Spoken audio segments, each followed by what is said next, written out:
Salut à toutes et à tous, c'est Ilyes. On se retrouve aujourd'hui pour le débrief de l'UFC Paris qui vient de se clôturer il y a quelques minutes seulement avec bien sûr en main event la victoire de Cyril Gane sur KO dans le troisième round plutôt face à un guerrier qu'on appelle Tai Tuivasa. Il y a pas mal d'enseignements à tirer de cet UFC Paris historique puisqu'il s'agissait du premier événement du genre en France. On se retrouve pour ce débrief Movsar Ibragimov, combattant de MMA qui est l'un des meilleurs bantamweights en Europe niveau amateur. Je pense que vous le connaissez maintenant. Salut Movsar, comment tu vas? Salut Ilyes, super et toi? Franchement, Ça va super.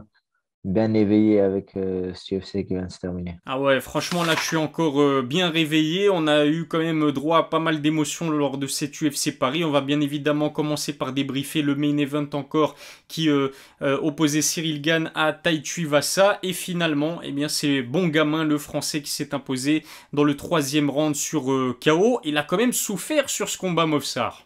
Beaucoup de gens, tu regardes même dans les commentaires de notre dernière vidéo, ensemble quand on parlait de ce combat-là, beaucoup de gens sous-estimaient grandement Tai Tuivasa. Comme je l'avais dit, il est très dangereux dans leur puissance. Les poids lourds, tu peux jamais les sous-estimer. Et voilà, il a montré que c'était quelqu'un de dangereux.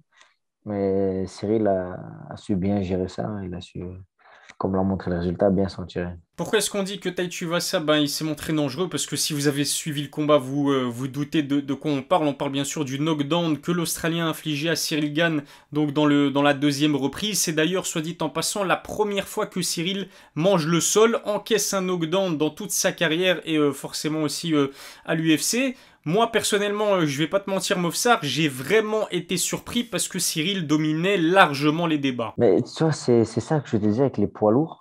C'est que il domine, il est en train de dominer tout le long. Il prend un coup. Ce qui est fou, c'est qu'il a le gant. Il est en arrière, il se fait même pas bien toucher dans le menton, rien du tout. Un coup lourd, puissant envoyé par taille, boum, il tombe. Heureusement, il se relève et grâce à sa technique, il a la lucidité de toucher au corps. Je suppose qu'on va en parler après, mais c'est quelque chose qui a retourné complètement ce combat, qu'il l'ait eu au corps, puis après il avance, et à un moment donné, il remet un crochet gauche taille, qu'il a encore un peu fait vaciller. C'est ça, les poids lourds et le fait qu'ils sont tout le temps dangereux. Il faut jamais sous-estimer ce que peut envoyer un poids lourd. Avant de parler de la masterclass réalisée par Cyril, j'ai quand même envie de m'attarder un petit peu sur Tai Tuivasa. J'ai trouvé que dans le début du combat, sa stratégie, elle était un peu intelligente, tout simplement. Il a utilisé énormément ses kicks. Il s'est montré très patient pour pas se carboniser, j'imagine, et ne pas chercher le KO à tout prix. Il a même utilisé des feintes. Bref, j'ai trouvé quand même que la stratégie utilisée par le camp de l'Australien était plutôt intelligente, surtout face à un combattant comme Cyril. Oui, effectivement, il est rentré dans le combat avec, voilà, il a des bonnes armes. Ses low kicks sont connus dans le milieu, des low kicks rapides, des low kicks explosifs. Parce que voilà, même si physiquement il n'a pas l'air athlétique, c'est quelqu'un quand même de très explosif. Il est très rapide, on a pu le voir dans ce combat. Et voilà, il a décidé de s'en servir, et intelligemment, comme tu l'as dit, 5 fois 5 minutes, 25 minutes de combat, c'est quelque chose d'énorme. Et donc, voilà, il voulait le chaos. On a vu dans les échanges de points qu'ils ont eu, il voulait le chaos, mais il s'est dit, j'ai tout le temps pour ça. Et donc voilà, très bon travail. Moi, j'ai beaucoup aimé leur game plan. Cyril aussi a très bien rebondi après son premier knockdown du coup encaissé dans sa carrière. Moi, ce que j'ai trouvé le plus redoutable chez Cyril ce soir, bah, c'était l'utilisation des body kicks qui ont fait énormément de dégâts face à Tai Tuivasa. Les coups au corps, si tu regardes tout le reste de l'UFC là, c'est quelque chose malheureusement de très peu, euh, pas assez du tout exploité. Très peu, mais c'est abusé. Tu regardes le combat de Charles Jourdain, par exemple. Ils sont comme ça, les coudes décollés, tu vas chercher le foie, ça, c'est comme la barre d'énergie dans les jeux vidéo. Le cardio, il se vide. Regarde Taito Iwasa, au troisième round, il en peut plus, il n'arrive plus à tenir sur ses deux jambes. Il tient sur ses deux jambes avec le caractère. Et on le dit, c'est comme on dit, coupe le corps, la tête tombera. Et magnifique style, magnifique lucidité dans le combat, de revenir après ce knockdown, de partir au corps. Il y a peu de gens qui auraient la lucidité et le game fight IQ pour aller taper au corps. t'es sous pression, qu'est-ce qu'ils font d'habitude? Soit ils vont dans les jambes pour essayer de l'amener au sol, pour essayer de fuir un peu, soit ils envoient des coups puissants pour essayer de s'en sortir. Et là, il arrive, boum, coup au corps, et le travail, magnifique, magnifique travail. Ah, ça prouve encore une fois que Cyril Gane, c'est pas un poids lourd comme les autres, hein. Techniquement parlant, ses déplacements, ses mouvements, son intelligence, comme tu as dit, c'est vraiment un poids lourd extraordinaire, ce Cyril. C'est ces mouvements, comme on avait dit, les rentrées, sorties, tous les déplacements, et en plus, comment il se sert de ses coups au corps. À un moment donné, il lui met un high kick, il a failli tomber de taille. Tu vois, il envoie middle, boum, boum, il envoie le middle, il envoie un kick comme un middle, hop, il protège le corps. Il est obligé, parce que s'il prend le middle au corps, il va tomber. Il est obligé de défendre, il se retrouve la bouche ouverte, pouf. Mais quand même, franchement, quelle résistance, quel caractère et quelle tête dure, l'Australien. Tai Tuivasa a montré que c'était un guerrier australien. C'est vrai que les Australiens ont cette faculté à résister aux coups. C'est vraiment des bagarreurs. On parlera de Robert Whittaker tout à l'heure.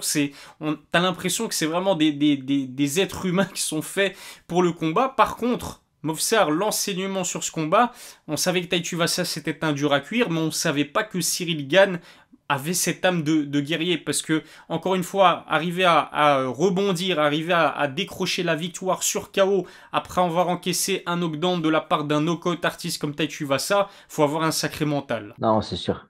Des deux côtés, tu as eu vraiment un dogfight, comme ils disent, un vrai combat de guerrier. Il prend un knockdown, il se relève, qu'est-ce qu'il fait? Marche avant direct. Et vas-y pour faire ça, face à Taito Vassu. Tu viens de prendre un knockdown, tu te relèves, qu'est-ce qu'il fait? Marche avant tout de suite, boum, coup au corps. Il l'a suivi. Il l'a suivi, il l'a ramené de l'autre côté de la cage. Il a encore mis un genou. Il se refait toucher. Non, franchement, très beau caractère des deux côtés.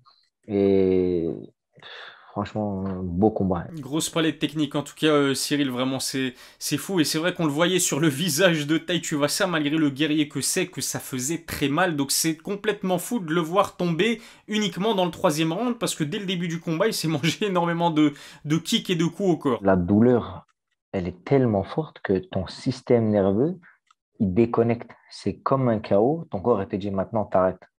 La douleur, elle est tellement intense que ton corps, ton cerveau, il te dit arrête, c'est mort, tu bouges plus. Je comprends pas comment il faisait pour continuer. Parce que c'est pas des, parce que des fois, tu prends des petits coups au corps, ça passe un peu à côté, mais t'as mal, mais c'est bon. Il a pris de plein fouet.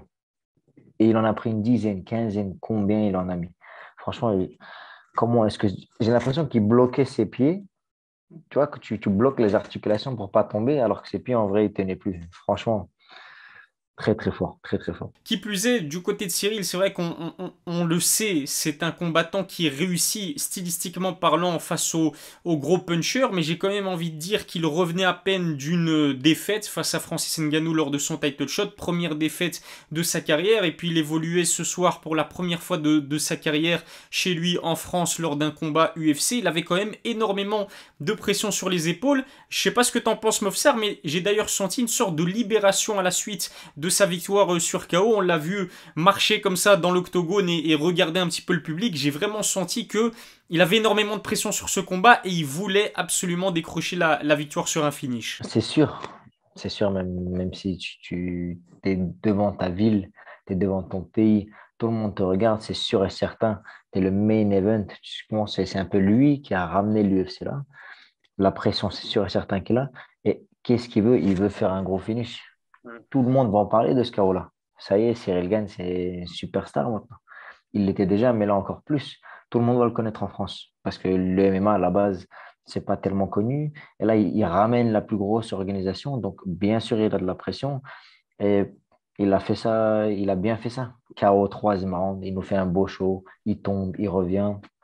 Digne d'un bon film d'action. Je pense qu'il a gagné énormément de fans sur ce combat, Cyril. Une victoire sur décision, il n'aurait pas été contre, mais c'est vrai que là, pour envoyer un vrai message à toute la planète et aussi à son propre pays qui est la France, une victoire sur un tel finish avec eh bien la recette de ce combat, avec la façon dont ça s'est déroulé, c'est vraiment tout bénef pour Cyril. Est-ce que justement, Movsar, pour toi, ça signifie que Bon Gamin pourra prendre sa revanche face à Francis Ngannou dans un combat pour la ceinture et donc très prochainement, même si on sait que Francis, qui était présent à l'Accor Arena ce soir, se remet toujours de sa blessure au genou, ou est-ce que pour toi, il y a peut-être des combats plus intéressants à organiser du côté du Camerounais en tout cas.